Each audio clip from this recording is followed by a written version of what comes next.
تعطیلات کے دوران طلباء کو کسی بہترین تفریحی مقام کی سیر کروانے اور انہیں اسلام کی بنیادی تعلیمات کی معلومات دینے کے لیے چلڈرن اسلامک آرگنائزیشن CIO اور SIO کی جانب سے چیتنیہ نگر اور لیبر کالونی کے بچوں کے لیے سیروزہ ووکیشنل اسلامک کورس VIC کا انعقاد کیا گیا۔ ناندیڑ کے 40 سے زائد بچوں کو 2 دن کے لیے ٹرین کے ذریعے ناندیڑ سے تاریخی شہر اورنگ آباد لے جایا گیا اور وہاں پر ان کی تربیت کی گئی۔ پہلے دن مرکز اسلامی میں اجتماع لے کر ان تمام بچوں کی تربیت کی گئی۔ انہیں اسلام کی بنیادی عقائد، تاریخ اسلام، شخصیت کا ارتقاء، درس قرآن جیسے موضوعات پر جماعت اسلامی ہند اورنگ آباد کے مقامی ذمہ داران کے ذریعے رہنمائی کی گئی۔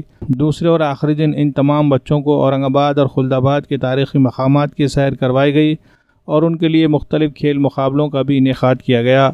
ان 2 دنوں میں طلباء نے بہت کچھ سیکھا اور اسی طرح ان کی تفریح بھی ہوئی۔ ووکیشنل اسلامک کورس کو کامیاب بنانے میں جماعت اسلامی ناندیڑ کے رکن شعیب شہباز اور CIO کے مقامی ذمہ دار احسان ستار اور احنف نے اہم رول ادا کیا۔ اسی طرح جماعت اسلامی اورنگ آباد کے مقامی ذمہ داران کا بھی تعاون حاصل رہا۔